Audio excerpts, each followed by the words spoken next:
pumping up, pumping high, pumping up, it really feels like flying, coming up, just like the lion.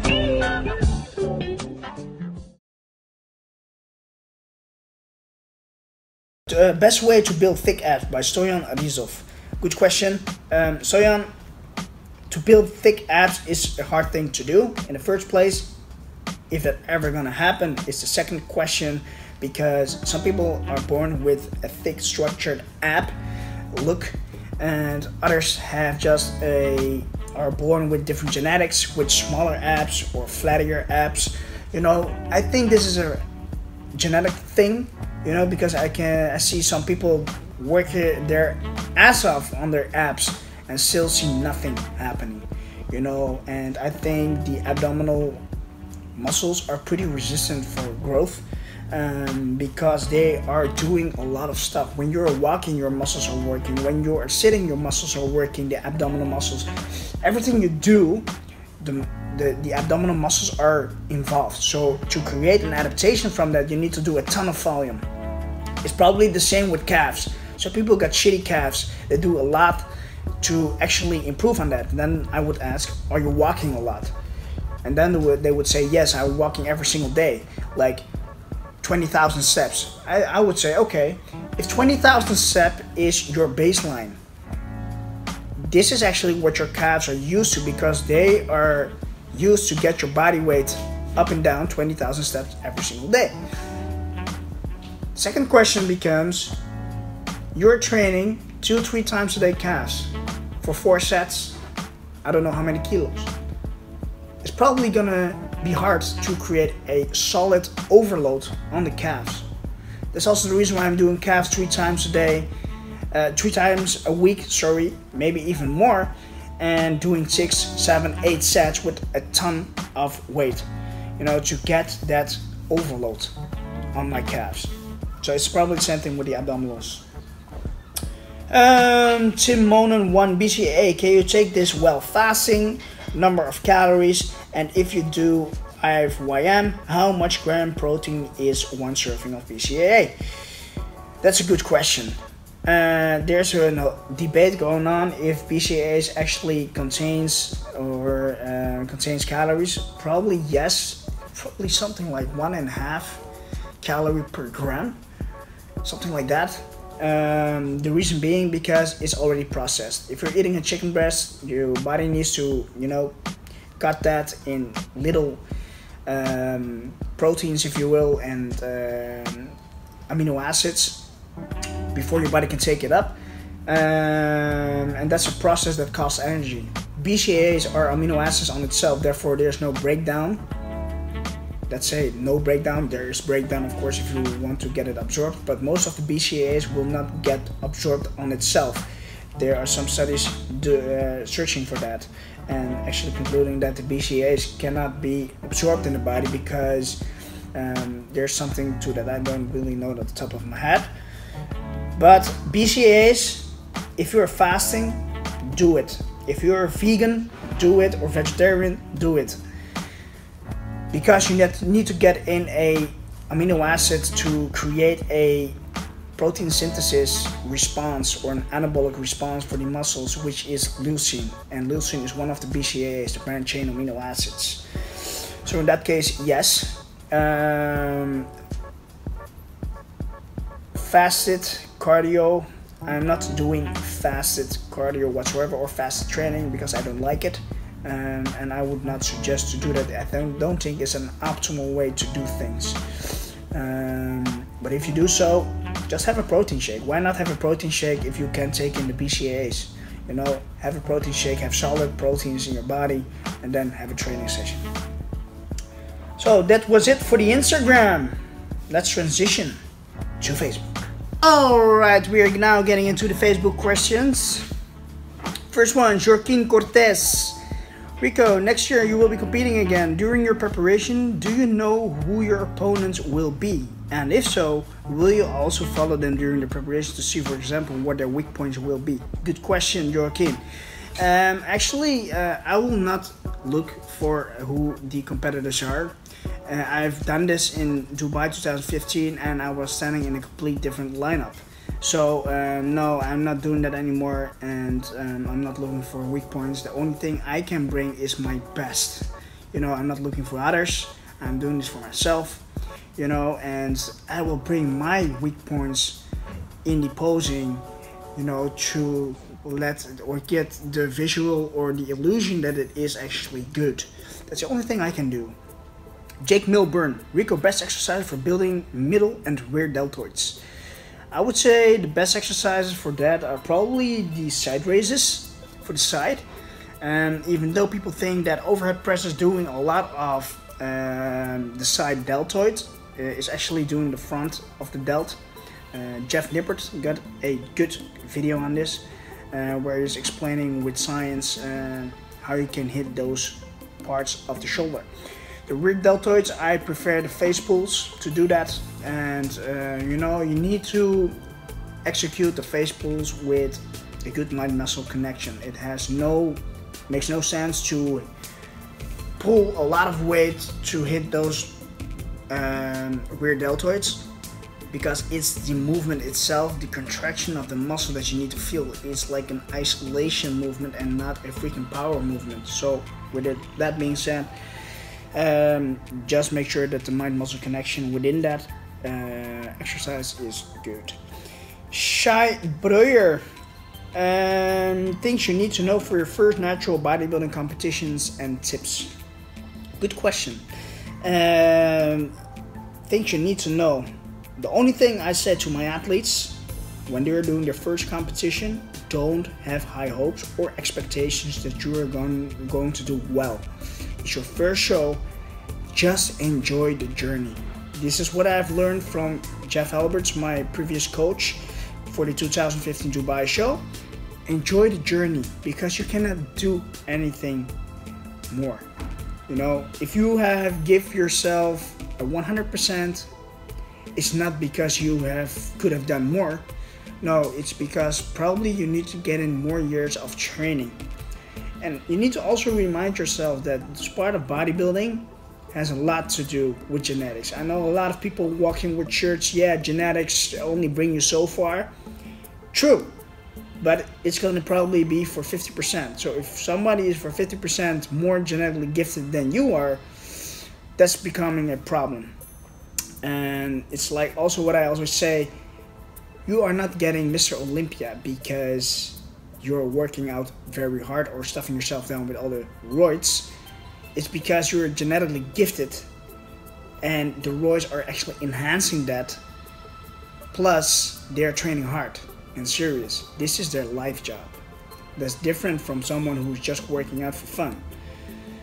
So with that being said, there are a lot of factors that comes into play if you're going to be successful in it or not. But always remember, do this for yourself, not for everybody else or for someone else. Do this for yourself, experience, enjoy. That's the only thing I can say. Hamza Amazian, best bicep exercises including rep ranges and alternative deadlifts with the focus for the lower back. Best bicep exercises including rep ranges. There's no magic rep range for the biceps. You need to find it for yourself because different people got different fiber types. Most of the fiber types are 50-50 split. So 50% is a slow twitch, 50% is fast twitch muscle fiber, and probably for all the muscles in general. So with that being said, people got different stimulus to actually get hypertrophy. What we know is that you want to get a muscle through the whole range of motion and through the freaking whole rep range. So you don't want to focus on only 8 to 12 reps or 6 to 8 reps. I would not recommend for bicep exercises that you do 1 to 5 reps, because then you are doing kind of powerlifting style lifting for biceps, while this is not a big muscle. You know, so isolation movements, I would say go above the 6 reps up until 15, maybe 20 reps. So try some blood flow restrictions, try some techniques, see what works for you. And alternative deadlifts with a focus for the lower back. Stick to your deadlifts. Stick to your deadlift. Make sure you are improving on that. Try different deadlifts. Try pendlay rows. Try everything possible to, you know, get that stimulus going on. You know, it's not just a one set rule that you need to do this because that's gonna give you the most gains of your lower back. No, it depends how your musculature is. It depends how your feel is during that movement. Some people feel comfortable with doing a deadlift, some people don't. So do whatever works for you. Vinny Corman, I want to know your warm-ups, and if I could see this in a YouTube video, I will actually explain my warm-ups. My warm-ups, most of the time, let's say we have an upper body day. In my upper body day, I always start off, every single day I start off with compound movements first, then the secondary movements or the accessory movements, the isolation stuff. So for upper body day, I will have something, I start off with a bench, for example, on a push day. I will actually work my weight up before I'm getting in my working set. These acclimatization sets, these sets that you're building up, are not accounted as working sets because you are not working the muscle with the proper weight that is going to give you the stimulus or going to disturb the homeostasis to grow. And for example, if I have done last week 60 kilograms for the bench press, and this week I'm going for 62.5 kilograms to disturb the homeostasis to get progressive overload in via weight. You can also do it by reps and sets, of course. But what I will do a empty bar just to get the movement in. Then I will start off with, for me it's different because I start off with 60 kilograms for my warm-ups. Okay, let's do an example for myself. If I know I'm gonna hit 3 reps for 150 kilograms, it will look like this. Empty bar, 20-20, so 60 kilograms in total with bar. I will do a couple of reps. But remember, the goal is 3 reps. So once I'm getting closer to my rep goal or closer to my weight, I will decrease the reps, because once I am hitting like 135 for a warm-up, that's pretty close to 150 kilograms. And if I'm doing 3 reps for that, that's gonna be exhausting my muscle before I'm entering my working set. That's what you don't want to create. You don't want to fatigue the muscle before you're getting into the working set. So from 60 kilograms, I go to 100 kilograms. From 100 kilograms, I go to 125 probably. Then maybe hit a single for 140. And then going into my working set, 150 for 3 reps with probably 4 sets. That's the way how I build up my my exercises, if you will. I will only do this for the chest once my chest is warm already. I don't have to do acclimatization sets for an incline dumbbell press. I will go directly into that. You know, if you feel you need to have the muscle-mind connection, you can do an acclimatization set or a build-up set, you know, but for my case, I don't do that. Let's see, Jeff Shred right. How many rest days per week would you recommend, and which split would you do with a 1 rest day or 6 days of training a week? Good question, Jeff. How many rest days per week is depending what you can handle. Once you're getting more experience, you are recovering faster than a normal folk that is just starting weightlifting, okay? So normal folk that are starting weightlifting has recovery capabilities of 72 hours, fast recovery probably, but once you're getting stronger over time, you know, more experience, you have faster recovery capabilities than someone who is just starting off. So we are looking at someone who is experienced like 48 hours of rest period. The split that I should do with a 6-day training program, what I'm doing right now is actually, it depends what you're trying to improve. I'm trying to improve my posterior chain or the legs, you know, the hamstrings and the glutes. So I'm gonna make sure that my 3rd day is dedicated to that glute hamstring training. Training 3 times a week, training the legs. I have an upper body day, a push and a pull day. So upper body, I do everything on the upper body, and a push day, I do just shoulder, triceps, and and chest, and the pull day I have just the back and the biceps and probably some face pulls for the rear delt. But you can construct it differently. You can do an upper lower, upper lower, upper lower. You can do twice a day or twice a week leg training if your legs are already developed, and spend an extra day for your upper body day, for example. But you need to make sure that you are constructing the program, you know, accordingly, that you have enough rest to actually complete the workout in a week. Sometimes that is not possible. I would say go and plan a workout based on 14 days instead of 1 week. You know, we trying to often try to put all the workouts just in 1 week. Sometimes it doesn't work out like that, and therefore we need a 14-day workout plan. Brian Nellemans, when and why have you actually decided to stay natty? Good question, Brian. That was pretty much from the very first beginning. I would recommend you to look to my videos that I did 2-3 videos ago. It's called The Cutting Edge. Watch that video. I will explain everything about that, when I've decided it, when I get to know about anabolic steroids and stuff. So watch that one. Mohamed Bayrak, tips how you get motivated, how you stay motivated to train without skipping days. It's not that you need to stay motivated, because a lot of times I go to the gym when I'm not motivated, and a lot of times when I'm not motivated I don't go to the gym, you know. And because you don't need to, you need to listen to your body, and if you feel it's not gonna feel good or work out, you know, you need to take a break. It's not gonna harm you, it's gonna save you. Because when you're not motivated, you feel shitty, you have a long working day, you hit the gym and you need to do deadlifts and squats, it's not gonna happen. What you also can do is implement auto-regulated training. Look on Google what auto-regulation is in training and find out if that works for you. But whenever I'm feeling like shit, I just skip a day. That's it. I don't skip a day, I move the day on the next day when I will be training. So I'm moving the whole training schedule. Malcolm Conan, what's your biggest fear? Wow, that's a good question. My biggest fear?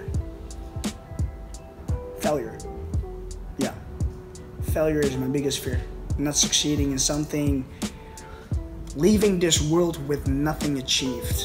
You know, I'm always thinking of when my funeral will be, will there people be visiting me for who I was and what I've done? Or will there be nobody visiting me? You know, that's what I usually think, and it reminds me why I do certain things. But failure is probably the biggest fear. Or, you know, the thing is, I'm a professional, not a professional, I'm a how you call that? I'm a perfectionist. You know, everything needs to be perfect, and therefore I am actually not getting out what I can. But in a certain way, it gives me the certainty that everything goes all right, you know. And so failure in that case is my biggest fear. Coach, a good workout for the guns, bicep plus triceps, please. Buddy, Nikos from Greece, there is no certain workout that, you know, is good. You need to find for yourself what is working and how many volume you actually need to grow that bicep or tricep. You know, there's no magic exercise. So make sure you're keeping track of your plans and make sure you're progressing on that. And once progression is there, something is happening. Joris Morale, what do you think about Boston Lloyd? I think it's the guy on YouTube. I didn't look up to him and never will. And so I cannot give my opinion on that. Dom Toretto, hello Rico. Now that you're welcome, Curtis, may I have some tips on how to work out chest effectively and tips on how to lose fat naturally. So how to work out chest effectively, make sure you're getting some compound movements in, make sure you're getting the volume in to actually progress. It's with all the exercises and training that people have been asking me, make sure you're progressing and that you do the training that you can adhere to. Tips on losing fat naturally, just create a caloric deficit, make sure your expenditure goes up or your training improves or maintains, and maybe incorporate some cardio with that to prevent that you are becoming lazy, like how I actually explained in my previous video of the Q&A. Nanda Krapels, till how many body fat and how long do you recommend to do a bulk, and how many body fat per month approximately? There's no body fat goal per month that you want to achieve, but you want to keep it minimalistic, of course, and therefore what I suggest you to do is don't go beyond the 15% body fat, because above the 15% of body fat, your body can change actually the way how it's going to gain. You know, when you're below that, we can actually, you know, say that 2/3 that you're gaining, if you're gaining correctly with the perfect amount of weight gain per month, like lean gaining, that is 2/3 of muscle, 1/3 of fat. Once you're going beyond that body fat percentage, it will be 2/3 fats, 1/3 of muscle. Let's see. Sparta Punk. Hi, how important is sleep for you, and how many days should you sleep, and do I get that sleep in? There's some research being done on this. I think it was something like 6.5 hours or 6.5 to 8 hours is optimal. Below 6.5, you're starting to see performance decrements. So that's probably your sweet spot that you need to find out. For me, 6.5 hours is perfect. When I'm sleeping more than 8 hours, I'm totally demolished for the whole freaking day. So 6.5 hours is perfect for me. Sometimes I have less, you know, but you know, it's what it is. Christopher Stevens, best recommendations for training over 40. Should I not do heavy lifts? What's some good exercises, more CrossFit style? Christopher Stevens, it depends. If you're just starting off with training, your body will respond to that training, okay? We often see people decorating or aging or sarcopenia starting at 50, 60, but we can pronounce someone that is really old, like 70 years, and there are still some people who are still getting gains at that age, but they have never lifted. And once they are using weights to improve their health or longevity, they are making gains. So I would suggest you to build up your lifts, not lift heavy directly. You need to make sure that everything goes correctly, you know, every single exercise is done properly. And definitely make sure you are getting heavier weights in. So progressing along the way. Vilko Pavlovich, Rico, how should a skinny tall guy practice to get bigger? I eat a lot and I practice a lot, but I don't see really any progress. It could be your training, it could be your nutrition. Make sure you are gaining every single week or month with like 1% of your body weight. So if you're not eating enough to do that, make sure you're eating more. Make sure your protein is set on a good goal, and probably 2 grams per kilogram, and make sure your training programming is correctly done.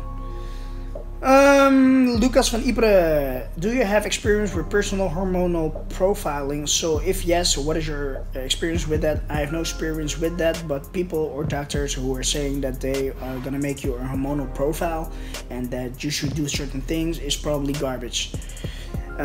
It's the same thing with blood type and blood type diet stuff, you know, that people are gonna find out your blood and see what you're actually not can eat or which food you become fat of and stuff like that. It's the biggest scam that there is. There's no research supporting that. James Bradshaw, what would you ever recommend a ketogenic diet for cutting body fat and maintaining muscle? I would never recommend ketogenic diet, but some people need to go very low carb.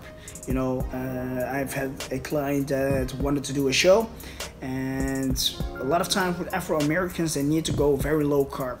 you know. And what I also see is that they remain their strength. They just feel good with just poverty macros, and yeah, sometimes you need to go very low. But ketogenic, really ketogenic diet is like 0 carbs, high fat, and even low protein. A lot of people think they're doing ketogenic diets, but because of the higher protein intake, they are not becoming ketogenic, because the protein that they're taking in is gonna get a process called gluconeogenesis, and because there's excess of protein, that will actually get used up for glucose, and you don't want any glucose in your body actually to give you fuel, and therefore creating ketones to burn for energy. So also with a ketogenic diet, again, it needs to be low protein, low in carb, high in fat. So in this case, I would not recommend it. So ladies and gentlemen, I've actually answered every single question. I hope you have enjoyed and actually learned a ton from it. If I will do just a couple of these question and answer series anytime later on, and ask you on the Facebook, any Instagram channels, if you have any questions, then I will respond to that in a video. I hope you liked it. Peace out, and of course, may the gains be with you.